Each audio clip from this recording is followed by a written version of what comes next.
On va commencer avec ça. Tout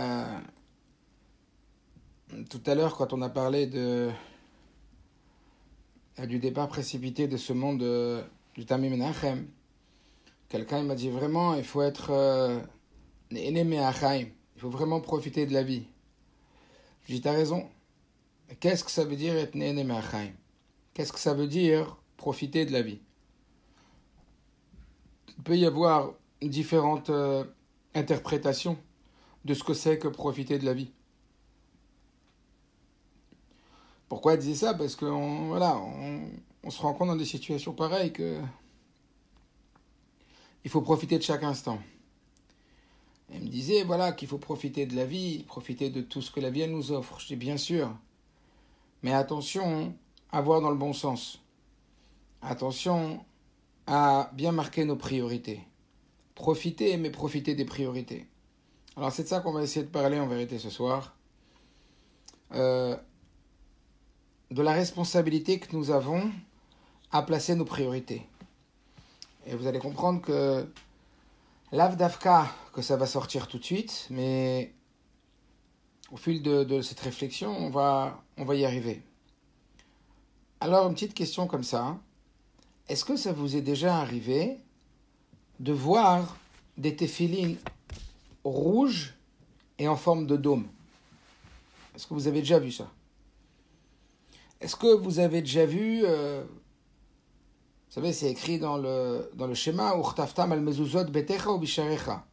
Ça veut dire que vous écrirez donc sur les frontaux des maisons. Est-ce que vous avez déjà vu, à la place d'une mezouza, des gens qui se sont mis à écrire sur le poteau de la porte, sur le poteau du pourtour de la porte, ils ont écrit des mots en hébreu. Moi personnellement, jamais vu des tefilines rouges, jamais vu des tefilines en forme de dôme. J'ai jamais vu des gens qui, à la place d'une mezouza, ils ont écrit sur le pourtour de la porte, au contour de la porte, des mots. Et on pourrait encore s'étaler largement sur toute interprétation possible ou toute modification possible de beaucoup de mitzvot que Dieu nous a donnés.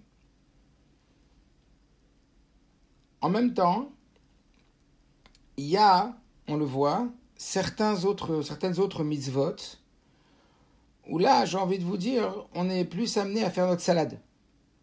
À faire notre salade, ça veut dire à s'immiscer dans la gestion de tous les détails que constitue une mitzvah. Alors pourquoi, à votre avis, il y aurait des mitzvot dans lesquels on ne s'immiscerait pas du tout et on les ferait de façon vraiment sans y modifier quoi que ce soit, comme une soukha, comme le jour de Yom Kippour de jeûner, comme les autres exemples qu'on a donnés tout à l'heure, et on pourrait en donner tellement et tellement. Et quand on rentre dans une choule, tout le monde a les tefilines noires et carrées. Et dans les tefilines, il y a pour tout le monde la même chose. Il n'y a pas des gens qui vont s'amuser à commencer à modifier ces choses-là. Et pourquoi? Pourquoi c'est comme ça? Parce que, vous le savez, il y a différents registres de mitzvot, de commandements que Dieu nous a donnés. Et ces catégories, on va les appeler comme ça, eh bien, ce sont trois catégories qui sont les chukim, les doutes et les mishpatim. J'imagine que pour la plupart d'entre vous, c'est bien connu, clair, que Dieu a stipulé, a ordonné trois catégories de commandements. C'est intéressant de s'arrêter là-dessus et de se demander pourquoi. Quelle a été l'intention de Dieu, quelle est l'intention divine dans le fait d'avoir catégorisé les mitzvot en trois parties. Alors, chukim, ce sont les mitzvot qui ne sont pas donnés à l'esprit humain de comprendre du tout. Et doute, la deuxième catégorie, ce sont donc des commandements qui sont liés à des commémorations, des témoignages, des commémorations.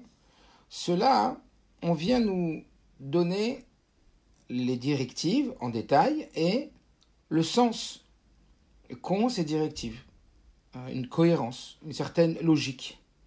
Et enfin, les troisièmes commandements, ce sont les mishpatim. des commandements qui en réalité n'auraient presque pas eu besoin d'exister, si ce n'est que dans l'accomplissement de ces commandements, dans les détails et dans les limites que la Torah nous fixe, qui ne sont pas forcément nos propres limites. En tout état de cause, les Mishpatim, ce sont toutes les lois, comme la Gemara elle le dit, eh bien que l'humain pourrait tout à fait mettre en œuvre sans avoir besoin de l'intervention divine. Et voilà que Dieu a souhaité donc que ces commandements appartiennent à ces trois catégories. Ah, pourquoi ? Pourquoi, si Dieu il a des injonctions vis-à-vis de nous, il a des ordres à nous donner, pourquoi Dieu il a découpé en trois ces injonctions, ces commandements ? La raison, une des raisons en tout cas, et qui nous paraît évidente, eh bien c'est parce que chacune d'entre elles ont un intérêt particulier, ont un avantage par rapport aux autres. Et de façon très simplifiée, on va le comprendre au travers déjà la compréhension de ce qu'est un commandement, de ce qu'est une mitzvah. Alors c'est quoi une mitzvah exactement ? On traduit en général le mot mitzvah, on le traduit par un ordre. Une mitzvah, c'est un ordre. Et on a donc des ordres qui ont été transmis aux enfants d'Israël au travers Moshe Rabbeinu par Akadosh Baruch Hu. Et donc on doit réaliser ces commandements, ces ordres qui sont d'ordre divin. Voilà que quand on creuse un petit peu, il y a différents mamarim qui l'expliquent, différents discours chassidiques qui expliquent qu'une mitzvah c'est bien au-delà d'un ordre. C'est quelque chose d'autre qu'un ordre. Et on va le comprendre au travers de la sémantique du mot. Le mot mitzvah vient en réalité du langage qui veut dire tzifta, chibour, un lien, une relation. C'est-à-dire que au travers les mitzvot, en réalité, qu'est-ce que le Créateur tout-puissant, notre Créateur, cherche ? C'est à ce que il nous permette de rentrer en relation avec lui, de créer un lien avec lui. Et effectivement, lorsque, imaginez-vous, je suis en plein Zoom, en train de parler avec vous, en plein cours, et puis à la maison, ça sonne. Il y a quelqu'un qui sonne à la porte, et moi je suis en plein cours, je peux pas me lever, aller ouvrir. Alors je vais dire à mon fils, s'il te plaît Menachem, va ouvrir la porte. Puis Menachem il répond pas, et puis ça continue à sonner, et puis ça sonne fort, et puis c'est dérangeant, on est en plein cours. Et je dis, nous Menachem, tu vas ouvrir la porte, ça sonne. Et il répond pas. 3 fois, 4 fois. Alors là je me dis, mais c'est pas possible. Pourquoi il fait pas ce que je lui demande ? Pourquoi il répond pas ? Et dans ce cas-là, il peut y avoir quelque chose chez moi qui va s'activer de pas forcément positif. Comme il n'écoute pas ce que je lui dis quand je lui demande. Et puis au moment où ça commence à monter à l'intérieur de moi, je vais entendre la chasse d'eau des toilettes. Et puis quand il va tirer les toilettes, alors si vous pouvez fermer vos micros, parce que j'ai un petit souci avec mon ordinateur, donc je ne peux pas les fermer moi, donc fermez le micro s'il vous plaît. Et donc, quand il va sortir des toilettes, je vais entendre la chasse d'eau. Et là, tout de suite, il y a quelque chose en moi qui va se calmer. Qu'est-ce qui va se calmer ? Que j'ai compris que s'il n'a pas ouvert la porte, fondamentalement, c'est pas qu'il n'a pas ouvert la porte parce que il ne voulait pas faire ce que je lui demandais. Mais il ne pouvait pas le faire. Donc, c'est-à-dire que dans l'ordre que je lui ai donné, il y avait 2 choses. Il y avait la demande en soi d'aller ouvrir la porte, et puis il y avait le lien père-fils, ou voilà, le lien qu'il existe entre lui et moi. Quand j'ai entendu la sonnette qui ne s'arrêtait pas de sonner, j'ai senti que ni la demande ni le lien n'étaient respectés. Mais qu'est-ce qui me heurtait le plus ? C'était pas tellement la demande, c'était qu'il remettait en question le lien de faire ce que je lui demande. Ça veut dire qu'au travers le fait d'aller ouvrir la porte, il n'y a pas seulement la demande qui est exécutée d'aller ouvrir la porte, mais il y a aussi le respect de la relation ou le lien qui est préservé au travers l'accomplissement. Alors que quand il sort des toilettes et qu'il tire la chasse, eh bien la demande, c'est vrai, elle n'a pas été respectée, mais le lien, lui, il n'a pas été abîmé. Je me rends compte qu'en vérité, le lien, c'était ce qui était le plus important. Puisque dès qu'il va tirer la chasse, ça va descendre à l'intérieur de moi. Cette forme de contrariété qui, en fait, était due à la remise en question de la relation qu'il y avait entre lui et moi, eh bien, elle était complètement préservée. Ça veut dire que, en entendant la chasse qui a été tirée, je dis, ouf, c'est pas qu'il veut remettre en question le lien qui est entre lui et moi.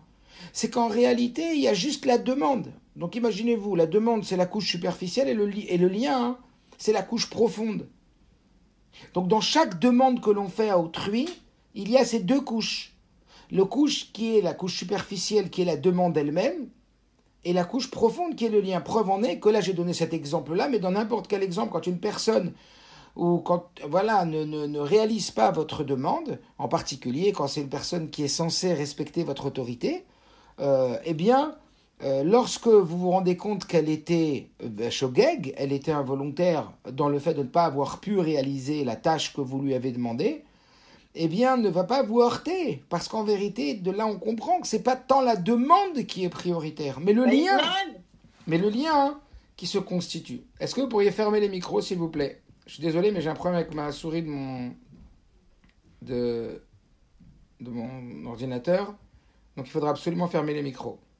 Merci beaucoup.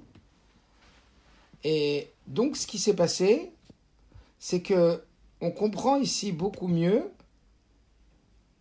On comprend beaucoup mieux le lien. On comprend beaucoup mieux le lien qui existe, ou plutôt qui est à mettre en avant dans le commandement. Voilà que lorsque le rabbi précédent nous explique le sujet de mitzvah, il l'identifie exactement à ce qu'on vient de dire. Il dit que Tetzavé, Tzav, Mitzvah, Zemelachon, Sifta Vechibur. En vérité, derrière la mitzvah, qu'est-ce que Dieu il cherche? Il cherche à ce que nous créions un lien avec lui. Il nous offre la possibilité de créer un lien avec lui, d'être en relation avec lui. Et ça, c'est quelque chose d'incroyable. Parce que je sais que c'est difficile à réaliser. Mais comment voulez-vous qu'un être qui est un être hyper limité, qui est une créature tellement petite, puisse réaliser un lien et une relation et exister dans une dimension qui transcende complètement la dimension qu'il peut y avoir avec celui avec qui il crée ce lien. Pour vous donner un petit exemple à ça, je vous dirais qu'il y a un yom-yom, je vais vous le décrire un petit peu différemment de comme il est écrit. Imaginez-nous, je m'excuse de vous redemander tout le monde de couper les micros, s'il vous plaît. Excusez-moi, mais vraiment, coupez les micros, merci beaucoup. Et donc, ce qui va se passer, c'est qu'il y avait deux professeurs dans un hôpital. Et ces deux professeurs, c'était deux professeurs chevronnés qui avaient une très lourde décision à prendre. Très lourde décision à prendre en ce qui concerne un patient. Il fallait décider, dans une situation très complexe, s'il fallait opérer le patient ou pas. Et les voilà très embêtés. Alors voilà, ils se posent la question, il faut opérer, il ne faut pas opérer, le danger qu'il y a d'opérer, le danger qu'il y a de ne pas opérer. Et puis ils sont dans la salle de Ils sont dans la... Désolé, est-ce que vous pourriez couper les micros, s'il vous plaît? Est-ce que vous pourriez couper les micros, s'il vous plaît? Donc, on retourne dans la scène. Il y a deux professeurs de médecine qui sont là à devoir décider d'une opération qui est effectivement très délicate. Et ils ne savent pas quoi faire. Alors là, il dit, moi je crois que quand même il faut tenter l'opération. L'autre il dit, je suis pas sûr. Et puis là, évidemment, sans manquer de respect à qui que ce soit, il y a la femme de ménage qui nettoie la salle des médecins. Et elle s'appelle Maria d'ailleurs, elle est très gentille, elle prend toujours soin de tout le monde, etc. Et puis Maria, elle entend la discussion des deux professeurs en médecine, et puis Maria se permet de donner son avis. Elle vous dit, vous savez, messieurs, si déjà je dois donner mon avis, alors je vous dirais que il vaut mieux opérer. Quelle va être la réaction des médecins? quelle va être la réaction des professeurs? Ces 2 professeurs en médecine. Ils vont la regarder, ils l'aiment beaucoup, elle est très gentille, elle leur amène le café, elle est serviable, elle est tout bonnement extraordinaire, cette dame. Mais elle est juste même pas infirmière, elle est même pas interne, elle est rien. Elle est rien. Qu'est-ce qu'ils vont faire les médecins quand ils vont entendre Maria donner son opinion? Ils vont rigoler. Mais ils vont pas rigoler de mépris. Les 2, ils vont rigoler. Et pourquoi ils rigolent? Mais parce que cette dame, elle n'existe pas dans cette discussion. Ça ne veut pas dire qu'il méprise Maria. Ça ne veut pas dire qu'elle n'a pas son importance. Ça ne veut pas dire qu'il n'affectionne pas cette dame. Mais elle ne peut pas. Dans ce monde, elle n'existe pas. C'est ce que le Yom il explique. Dans ce monde, cette dame, elle n'existe pas. Elle n'a pas sa place. Je ne sais pas, elle ne sait pas de quoi on parle. Donc comment ces médecins pourraient-ils lui donner de la considération à sa réponse? C'est pas qu'il la méprise, mais en vérité, véritablement, c'est qu'elle n'existe pas, cette dame, dans cette réflexion. Donc elle n'est vraiment pas là. Alors ça les fait rire. Ça les fait rire parce que souvent on rigole quand il y a une démesure incroyable. Alors ils aimeraient bien la faire exister, la Maria. Ils aimeraient bien lui donner un rôle à cette Maria, mais qu'est-ce que vous voulez? Ils vont pas lui apprendre en 3 minutes 20 ans d'études plus 20 ans de pratique. Mais ces professeurs, ils ont tous les 2 20 ans d'études et 20 ans de pratique. Donc qu'est-ce que vous voulez? Vous croyez qu'en 5 minutes, en 3 minutes, ils vont lui expliquer tous les tenants et les aboutissants de l'opération? C'est strictement inimaginable. C'est le jour et la nuit.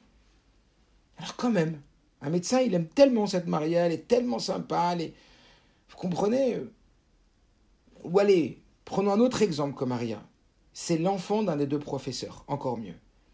Alors que le Tania, le Mium, il parle de quelqu'un comme ça, qui n'est pas l'enfant, mais vous allez comprendre pourquoi elle prend l'exemple de l'enfant, elle prend pas l'exemple de l'enfant. Mais voilà, si c'est plus simple, c'est l'exemple de l'enfant.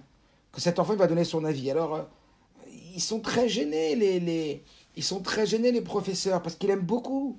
Et qu'est-ce qu'ils vont lui dire? Alors, ils vont lui dire, tu sais, en fait, on n'a pas vu un scanner. Il y a un scanner qui nous manque.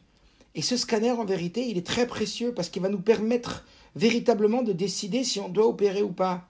Je t'en supplie, trouve-nous ce scanner. On ne sait pas où il est. Et voilà que, appelez Maria ou appelez l'enfant qui vous voulez, il va se passer qu'il va amener le scanner.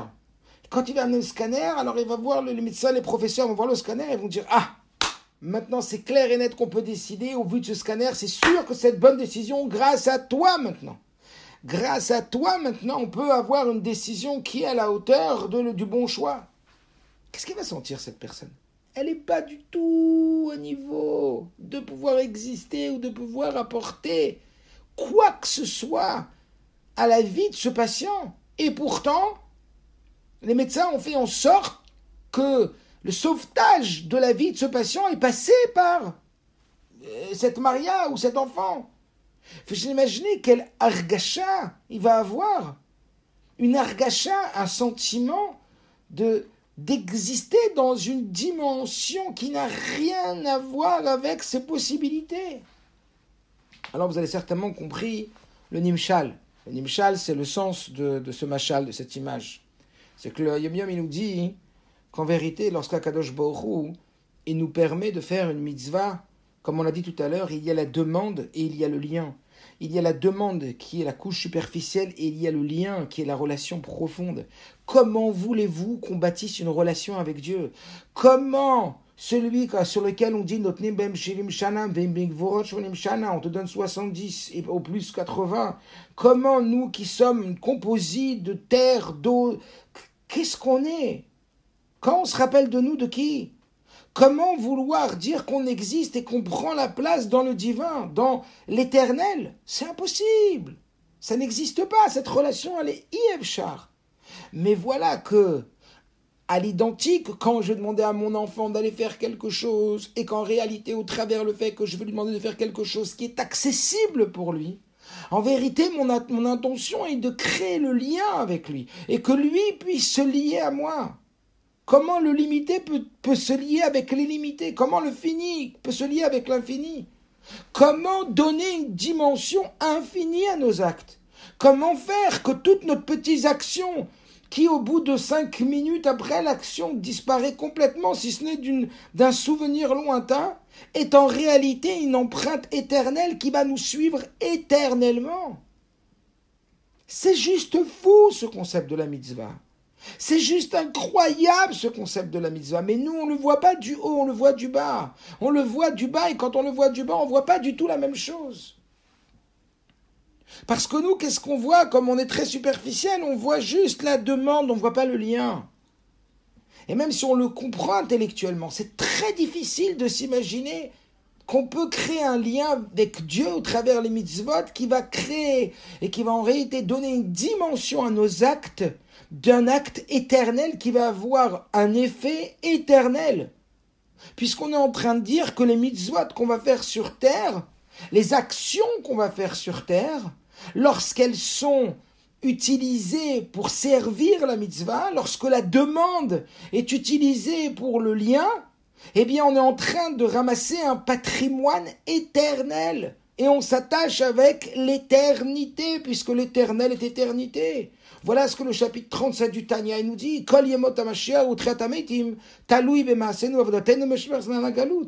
toutes nos actions, nos mitzvot, nos bonnes actions sur terre, de cela dépend la période qui s'appelle les jours de Mashiach et dépend la résurrection des morts. C'est-à-dire l'éternité. Est-ce que vous réalisez 2 secondes? Est-ce que moi-même j'arrive à réaliser? Est-ce que peut-être prendre un tout petit peu de temps pour méditer à ce concept? Ou beaucoup de temps? Il y a des choses qui vont disparaître, il y a des choses qui ne disparaîtront pas. Toutes les choses qui sont animées, toutes les choses qui sont animées de la mitzvah, du lien, eh bien, on est en train de concevoir une relation avec l'éternel et donc on rend cet acte éternel avec un bénéfice éternel. C'est juste énorme. Voir la mitzvah de cette façon-là, c'est complètement autrement. On voit la mitzvah dans le bon sens.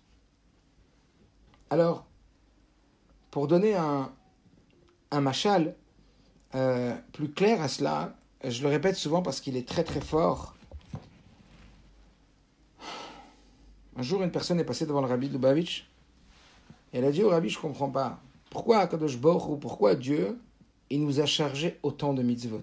Pourquoi il y en a autant? Pourquoi du lever au coucher, même comme on dort, la position qu'on doit avoir pour dormir, à tel point Dieu il s'immisce dans notre vie, à tel point Dieu il veut nous dicter nos agissements, dicter notre vie, c'est affolant.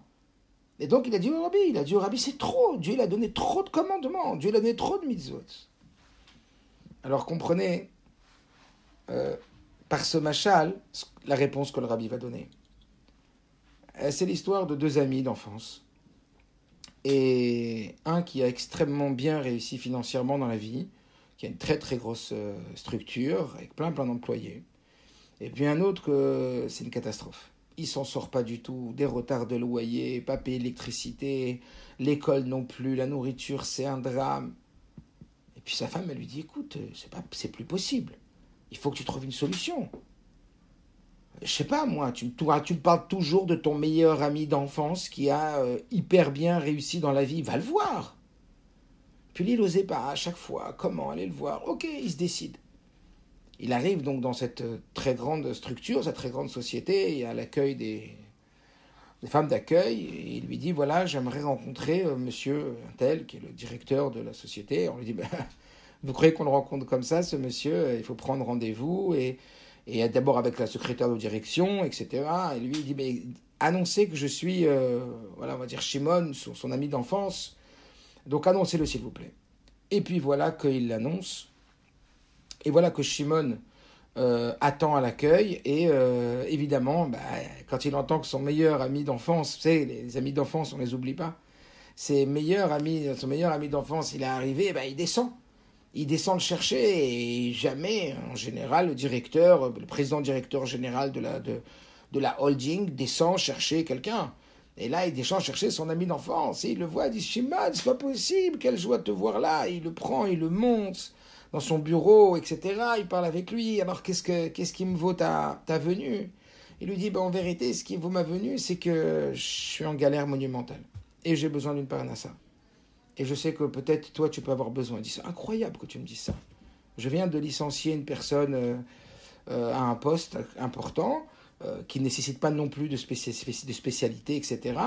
Donc, moi, je suis OK pour t'embaucher tout de suite. Et lui, il dit, quoi, c'est vrai? Il dit, oui, oui, tu commences, voilà, avec tel et tel salaire, dès demain. Super content, super emballé, etc. Il se quitte. OK, au bout de 2-3 mois, le président, donc, il va voir son ami là où il travaille, dans un des bureaux où il travaille, qui sont ses bureaux à lui.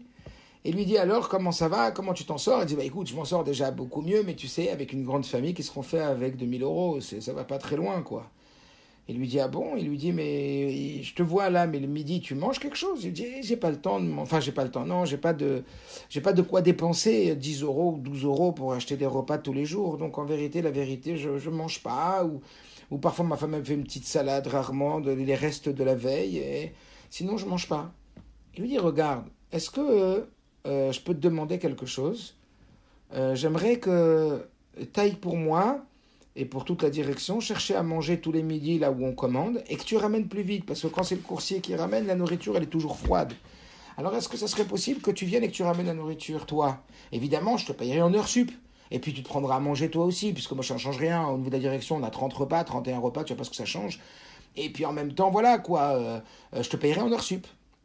Alors son ami lui dit, écoute, pourquoi pas, c'est une bonne idée, tu me payes une heure sup qui coûte plus cher, et puis tu manges avec plaisir.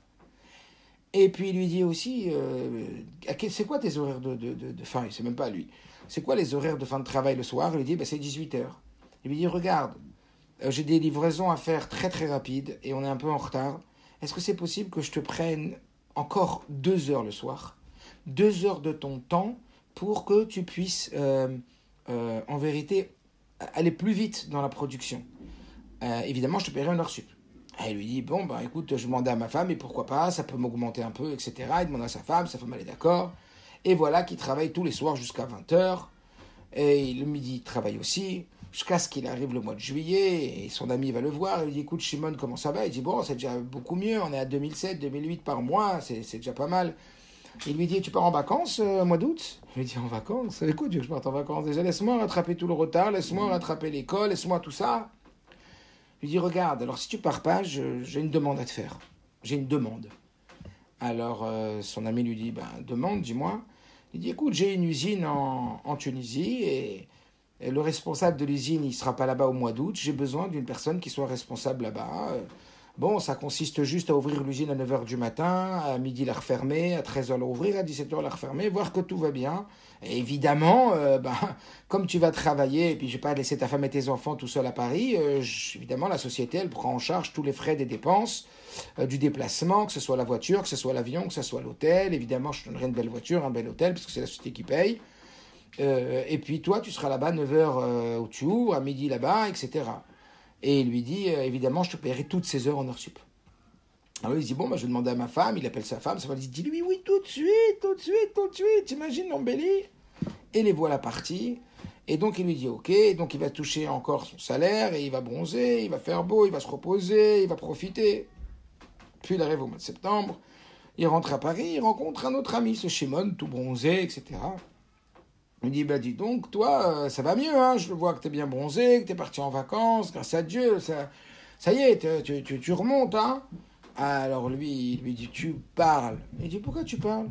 Il dit, l'année dernière, j'étais en galère, j'ai été voir un ami, j'ai demandé à cet ami, je lui ai dit, est-ce que tu peux me trouver un travail parce que je suis en galère? Il m'a pris pour son esclave. Pachout, il s'arrête pas de m'utiliser. Jour et nuit, je travaille du matin 7h jusqu'au soir 20h et maintenant 21h. Et même pendant les vacances, il me demande de travailler. Mais il n'a rien compris. Et cet ami, il connaissait l'autre. Il lui dit, mais tu comprends rien? Il connaissait le patron. Il dit, tu comprends pas? Tu comprends pas? Tu vois tout à l'envers? T'as pas compris qu'en vérité, ce patron, il n'a pas besoin de toi? Et qu'en vérité, s'il t'a pris, c'est qu'en vérité, il n'avait même pas, en vérité, de poste vacant, il n'avait pas de poste libre. Il a créé un poste pour te donner une parnassa avec ton honneur. Il aurait pu te faire un chèque de 10, 20, 30 000 euros. Mais ça n'aurait pas respecté ton honneur. Alors il t'a donné un travail, comme Rambam dit, que la plus grande mise, c'est de donner un travail à quelqu'un pour respecter l'honneur de la personne. T'as pas compris qu'il n'a pas besoin de toi, c'était pas une tova. Il t'a rien demandé. Et t'as pas compris qu'entre midi et deux, c'est lui-même qui m'a dit que pour que tu puisses manger chaud et pour qu'il puisse encore t'augmenter de façon honorable, il te faisait travailler à midi. Et le soir aussi, et même les vacances, il n'avait pas besoin de toi là-bas en Tunisie. À ce point, tu vois les choses à l'envers. T'as pas compris que tout ça, c'est qu'il le fait pour te donner un salaire. Voilà ce que le rabbi a répondu à cette personne qui est venue le voir en lui disant « Pourquoi Dieu nous surcharge de mitzvot ?»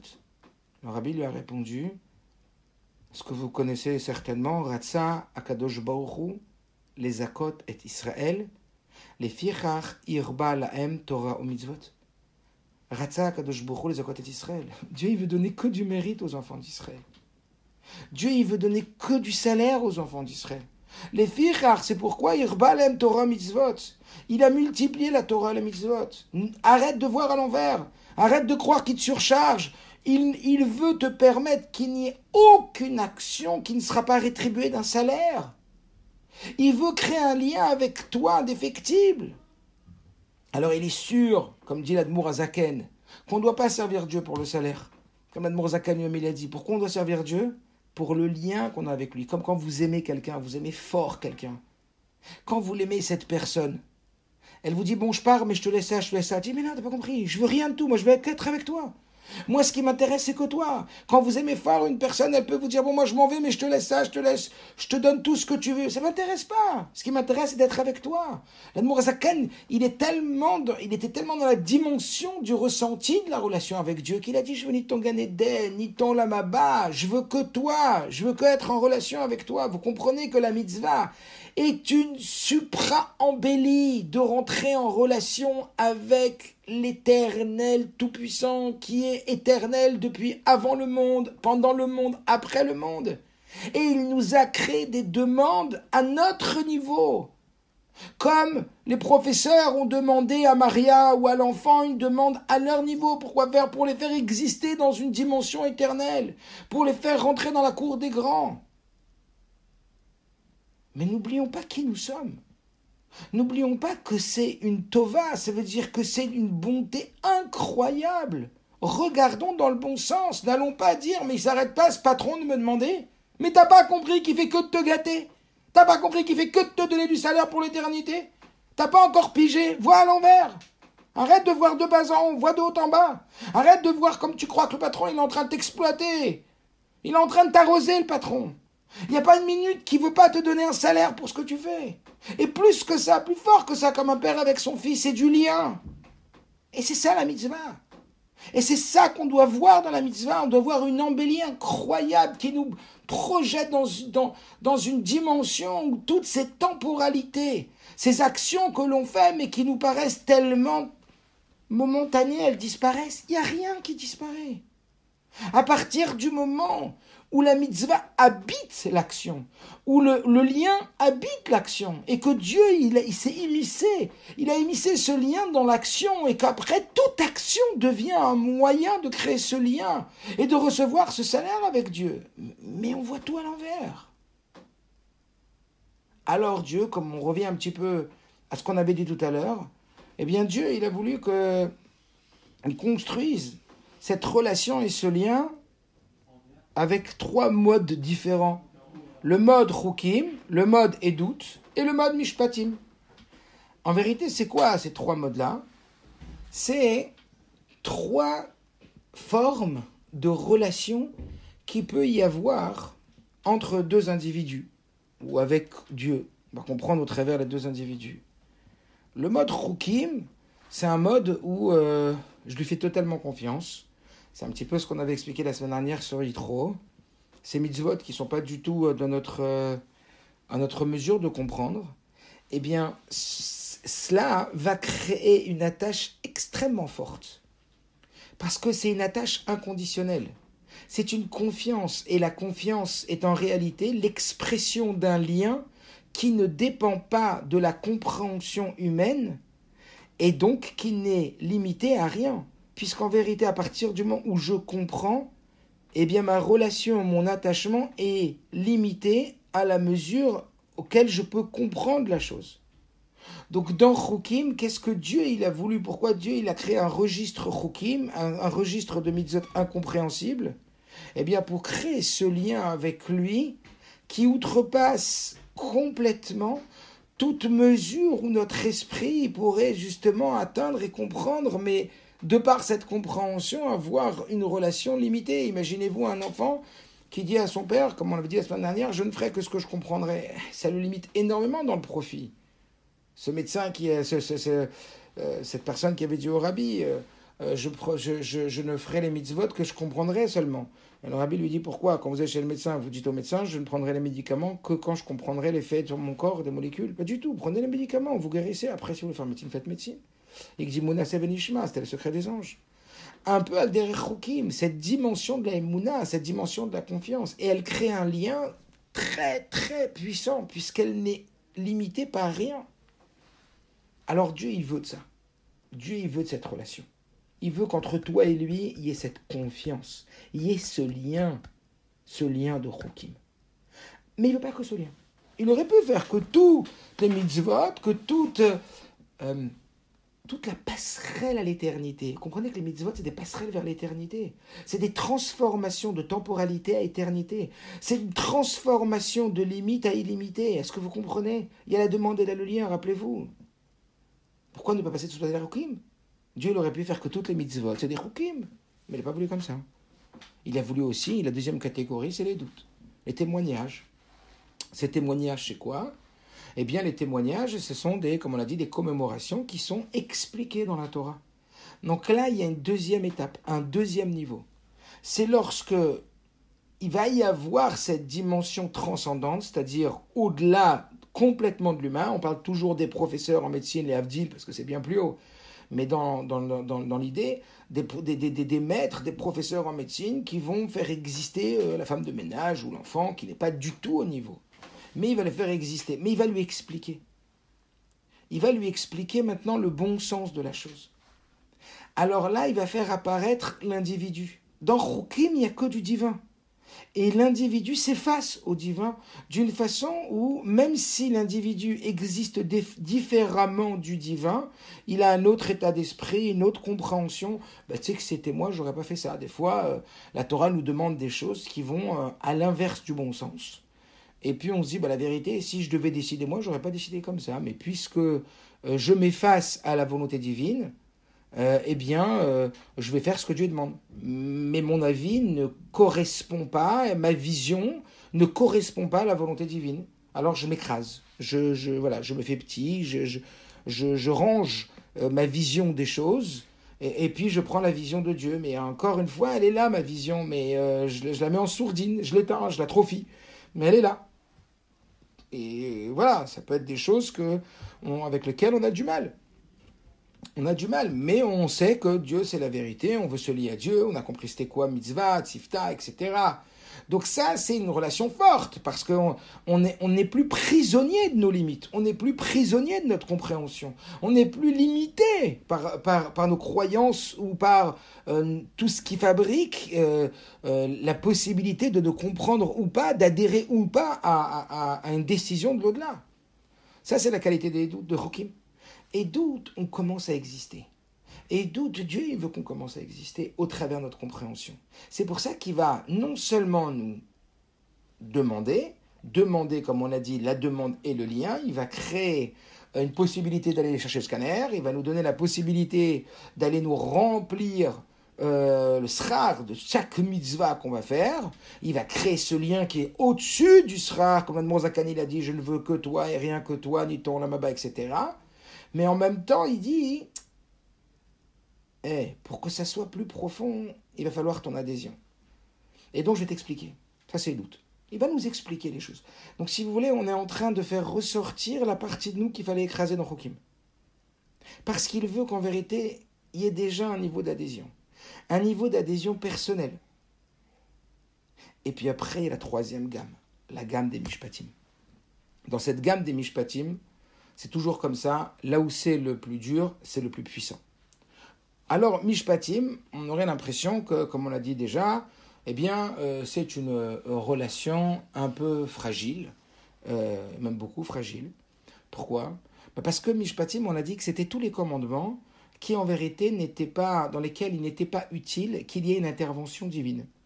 Ce sont des règles, ce sont des règles, eh bien en vérité qui sont naturellement imposées par l'homme lui-même. Pas voler, pas tuer, plein de règles, des dommages qu'on aurait pu faire et qu'on doit rembourser, etc. On a lésé quelqu'un.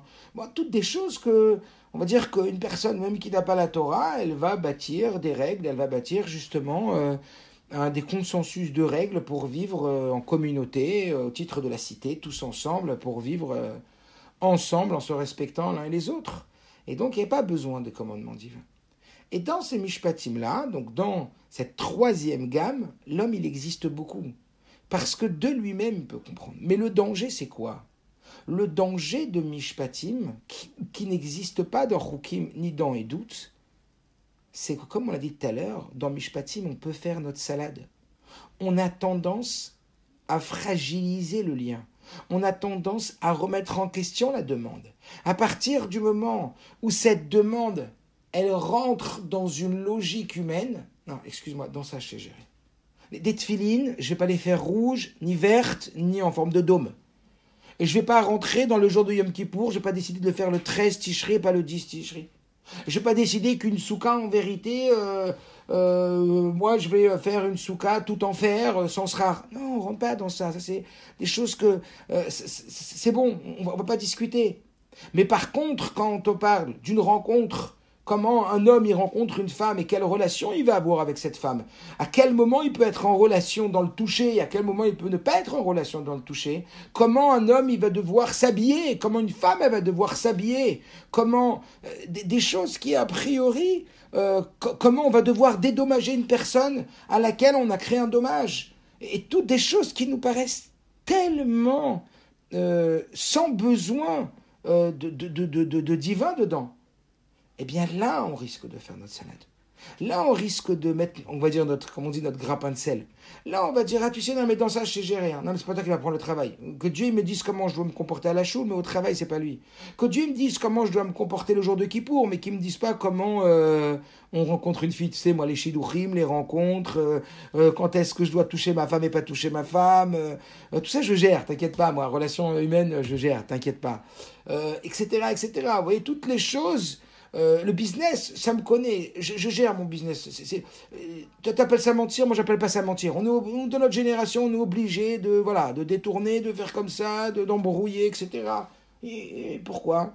Parce que dans cette dimension-là, l'homme il va apparaître beaucoup. Et donc oui, il y a ce danger de s'éloigner de Dieu, de ne pas utiliser, de ne pas imprégner tous ces comportements au travers des mitzvot. Et voilà que cette relation, Dieu il attend aussi. Dieu il attend aussi qu'on ait quelque part, comme on l'a expliqué tout à l'heure, cet attachement à Dieu, même au travers de notre compréhension. Dans le premier cas de Chukim, eh bien la relation à Dieu passe par un effacement, un écrasement de soi. Il y a un moi, mais ce moi il est écrasé pour faire place à Dieu. Dans les doutes, moi, il commence à exister, mais ce moi qui existe, il existe au travers la compréhension que Dieu me donne. Donc je commence à rentrer dans la compréhension, mais on est toujours dans une apparence du divin qui vient diriger l'humain. Dans Mishpatim, on est dans une dimension en vérité bien plus élevée. On est dans la fusion. On est dans l'attente de Dieu, dans l'attente la plus profonde de Dieu. Dieu nous attend plus dans Mishpatim que dans Chukim. Dieu nous attend dans Mishpatim. Pourquoi ? Parce que dans Mishpatim, on recommence à exister. Dans Mishpatim, on recommence à réfléchir. Alors pourquoi il nous a fait qu'on a besoin de réfléchir ? Pourquoi il a donné cette dimension ? Parce que ce que Dieu il attend de nous, c'est l'adhésion totale. C'est la fusion totale. C'est pas comme moi je dis quelque chose, mais comme toi tu dis autrement, alors je m'écrase. Ou que quand toi tu dis, alors bon, je m'efface à ce que tu dis. Non, c'est quand moi-même j'adhère complètement à ce que tu dis et je rentre complètement en fusion avec toi. Au travers justement ces mishpatim, quand dans le domaine où je pourrais dire différemment que toi, eh bien je vais comprendre pourquoi en vérité, même dans mishpatim, qui sont des règles qui pourraient être complètement gérées par l'humain, je souhaite qu'elles soient gérées par le divin. Je souhaite qu'elles servent aussi de lien avec le divin pour éterniser mes actions.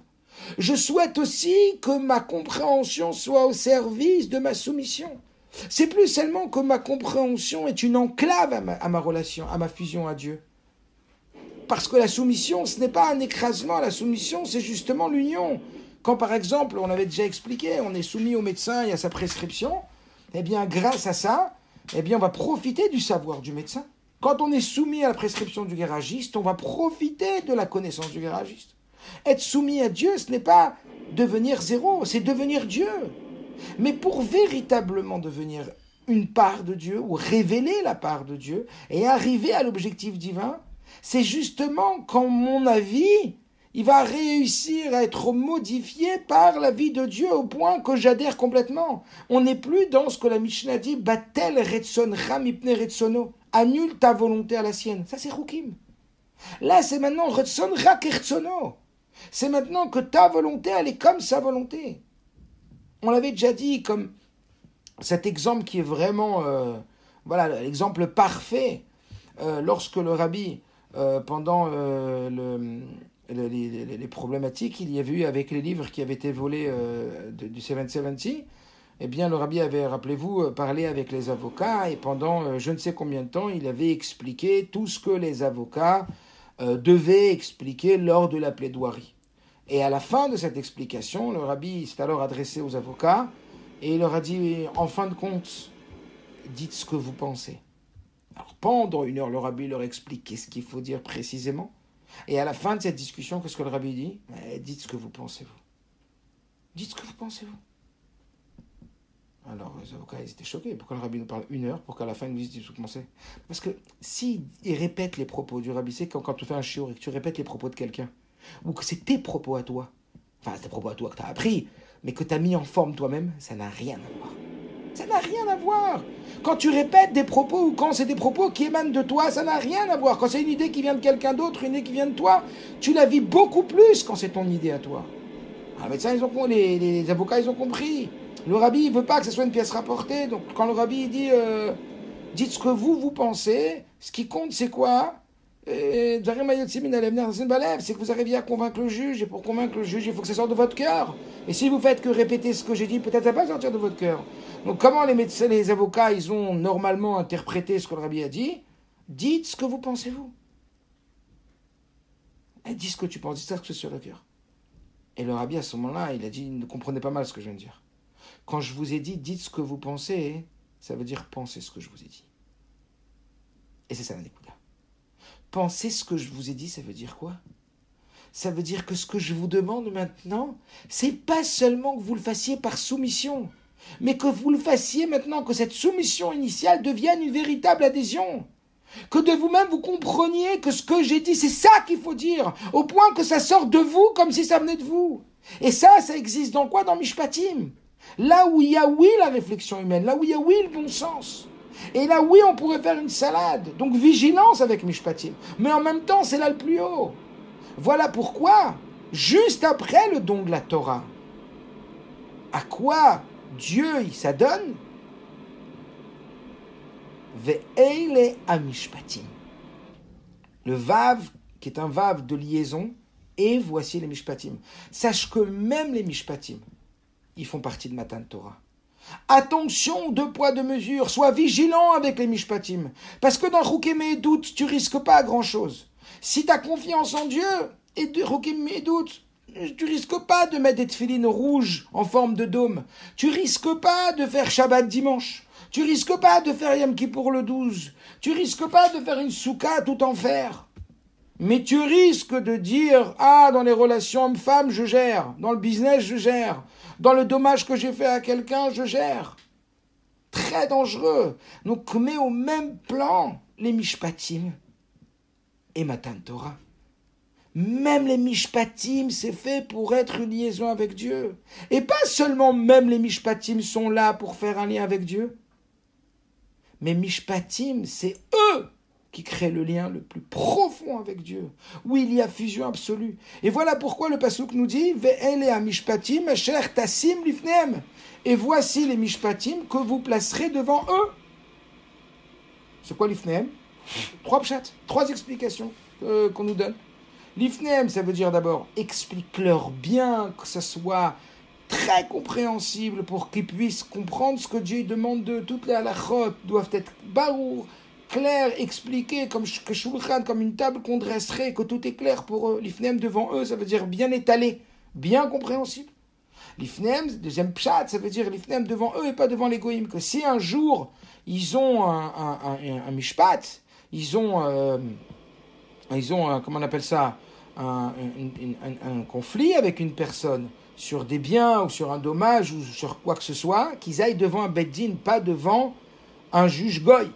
Pourquoi? Parce que ça montrerait qu'on a plus confiance et qu'on croit que même si la loi est la même entre la Torah et le juge goy, alors on donnerait plus de force à l'idolâtrie au Dieu de ce goy qu'à notre Dieu à nous. Et la troisième explication de l'ifnehem, telle que l'Admor Zakan, il explique, et qui est la profonde explication, c'est quoi l'ifnehem? Les pnimiutam, dans leur profondeur.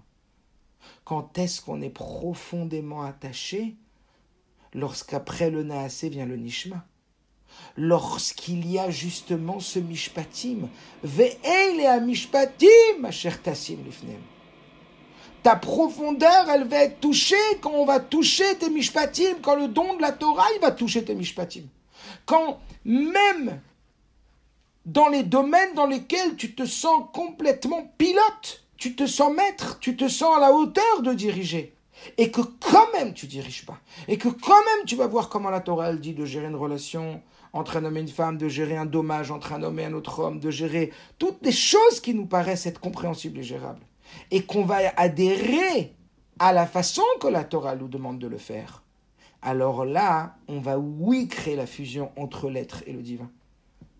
Voilà pourquoi ce mot lifnehem, qui paraissait la profondeur de l'âme, qui paraissait être beaucoup plus adapté à Rukim Haïdout, beaucoup plus adapté aux 2 formes d'attachement, qui étaient celui de l'attachement par l'incompréhension, ou l'attachement par la compréhension qui vient du divin. Eh bien non, c'est dans la compréhension qui vient de l'humain, et qui est en vérité unifié avec le divin, qu'on va atteindre le plus grand niveau de lien avec le divin. Un peu comme le Rabbi Rayatz, et on l'a dit souvent, il explique de façon extraordinaire qu'en réalité, la Emouna, elle commence là où la compréhension, elle s'arrête. Quand est-ce qu'on commence à devoir faire confiance à quelqu'un quand on ne comprend plus ce qu'il nous demande? Rabbi Rayatz, il nous dit, on a effectivement une jauge de compréhension, et lorsque notre compréhension, elle s'arrête, c'est là que la Emouna, elle commence. On a besoin de la Emouna quand la compréhension, elle s'arrête. Tout ce que la compréhension nous permet de comprendre, on n'a pas besoin de la Emouna. Quand une personne elle vous demande quelque chose et vous comprenez pourquoi elle vous le demande, vous n'avez pas besoin de le croire. Vous n'avez pas besoin de lui faire confiance. La confiance, elle est quand on ne comprend pas. Donc le Rabbi Rayatz, il dit que la compréhension, elle s'arrête et commence la Emouna juste après. Et le Rabbi Rayatz, il dit que le but, c'est quoi? C'est que dans cet ordre d'idées que la Emouna, elle commence là où la compréhension, elle s'arrête, notre travail, c'est de faire que ce qu'on faisait hier par Emouna, on le comprenne aujourd'hui, pour que on puisse, en augmentant notre niveau de compréhension, augmenter notre niveau de Emouna, et réussir à faire des choses ou à adhérer à des choses qui vont créer un lien encore plus profond à Dieu qu'on n'arrivait pas à faire hier. Ça veut dire que l'idée, ça serait que ce que je fais aujourd'hui par compréhension, c'est très bien. Tout ce que j'arrive pas à faire par compréhension, je dois le faire par Emouna. Mais demain, je dois essayer de comprendre ce que je fais par Emouna et lui donner du sens pour que cette compréhension, ce que je faisais par Emouna devienne, rentre dans le registre de la compréhension et fasse monter la compréhension qui, à son tour, va faire monter la Emouna, et ainsi de suite. Et comme ça, on doit monter. Alors, pour finir, voilà. Revenir sur ce qu'on a dit au début, n'oublions pas nos priorités. Bien sûr qu'on doit être né de ce monde. Bien sûr qu'on doit faire tout ce qu'il y a à faire et que dans notre génération, on doit profiter de tout ce qu'il y a dans ce monde matériel au service de Dieu pour les bonnes choses, etc. En même temps, attention. Vous savez, dans un podium, il y a la médaille d'or, la médaille d'argent, la médaille de bronze. À toute réussite qui n'est pas une réussite de Torah Mitzvot, on doit donner la médaille d'argent. À la réussite de Torah Mitzvot, c'est la médaille d'or. Et sur le podium numéro 1, il n'y en a qu'un one, il n'y en a qu'un seul. Et c'est ça, hein, avec la chose avec laquelle on va terminer, d'essayer de se rappeler tous les jours, ou de réfléchir un peu plus au sens des mitzvot, au sens de cette opportunité, de cette embellie qui va nous suivre pour l'éternité, qui est celle de sublimer notre vie en lui donnant complètement un sens spirituel au travers cette compréhension qu'on a eue ce soir, de la dimension de ce qu'est une mitzvah, de cette embellie, de cette éternité qui nous est proposée dans un temps limité, dans le temps ici. Donc attention à ce qu'on appelle réussir sa vie. Attention à ce qu'on appelle profiter de la vie. Profiter de la vie, c'est se rappeler de ses priorités. Et notre priorité, c'est de réussir à réaliser notre mission, en sachant que chacun a sa mission, en sachant que chacun a un rôle. Maintenant, dans ce rôle qu'on a tous, oui, on doit tous respecter la halakha. Tout à l'heure, j'entendais un mot très joli qui disait que Ariou Hashem Kol Haaretz, que toute la terre, elle chante pour Dieu, c'est les initiales de halakha. Qu'on est tous avec des rôles différents. Chacun, il a sa mission. Mais dans sa mission, on a tous ce rôle de réaliser la halachot, que ce soit les chukim, les doutes et les mishpatim. Et après, d'aller chercher chacun son instrument de musique. Akadosh Baruch Hu, il a besoin de chacun d'entre nous. Et que chacun d'entre nous, il a un rôle unique à jouer. Il y avait comme ça ce chef d'orchestre qui avait été bloqué le jour de sa première représentation à la maison.